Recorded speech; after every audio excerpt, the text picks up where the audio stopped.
ভরা মৌসুমে লক্ষ্মীপুরে মেঘনা নদীতে দেখা নেই পর্যাপ্ত ইলিশের। বছরের এই সময়ে ছাঁকে ছাঁকে ইলিশ ধরা পড়লেও পরিস্থিতি ভিন্ন। এতে মাছঘাটগুলোতে অলস সময় পার করছেন জেলে ও আড়তদাররা। মৎস্য বিভাগ বলছে, বৃষ্টিপাত ও নদীতে পানি বাড়লে ধরা পড়বে ইলিশ। এই মাসের শেষের দিকে পাওয়া যাবে নদীতেও। এই ঈদে জামা জুতো অ্যাক্সেসরিজের ডিসকাউন্ট।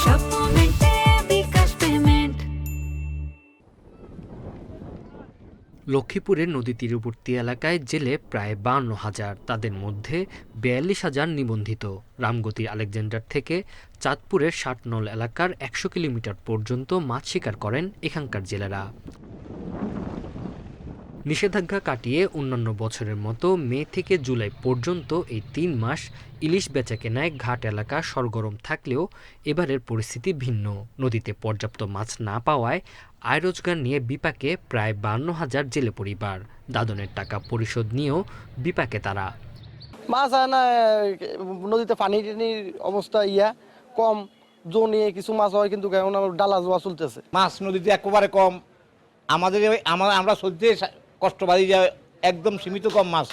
এদিকে মাছের সরবরাহ কম থাকায় জেলায় ছোট বড় 30টি মাছ ঘাটে অলস সময় পার করছেন আড়তদাররা। মাছ টাছ ধরা কম হচ্ছে, জেলে 2-1টা গেছে, একদম মাছ কম পাইছে, 2-4টা অনেক কম মাছ। বর্তমানে ধরো না মাছের সংযোগ কম, এই কারণে ইলিশ মাছের দাম একটু বেশি, মাছ আমদামি তো দাম কমে যেত। মৎস্য বিভাগ বলছে, নদীতে ডুবোচর ও নাব্যতা সংকটের কারণে ইলিশ চলাচলে বাধার সৃষ্টি হয়। বৃষ্টিপাত ও নদীতে পানি বাড়লে ইলিশ ধরা পড়বে বলে জানান মৎস্য কর্মকর্তা। বৃষ্টি, নদীর পানি এবং নদীতে কারেন্ট তৈরি হওয়া, এটার উপর নির্ভর করবে। সেই হিসাবে আপনারা জানেন যে এখন যে জলবায়ুগত যে পরিবর্তন, এই পরিবর্তনের কারণে কিন্তু বৃষ্টি যথাসময়ে আসতেছে না, হচ্ছে না, পানিও বাড়তেছে না, ওইভাবে স্রোতও তৈরি হচ্ছে না। এই কারণে আসলে মূলত হলো যে এই ইলিশ মাছগুলো ওইভাবে ধরা পড়তেছে না। লক্ষ্মীপুর জেলায় এবার ইলিশ আহরণের লক্ষ্যমাত্রা নির্ধারণ করা হয়েছে 28,500 মেট্রিক টন, যা গত বছরের তুলনায় 3,000 মেট্রিক টন বেশি। Independent news.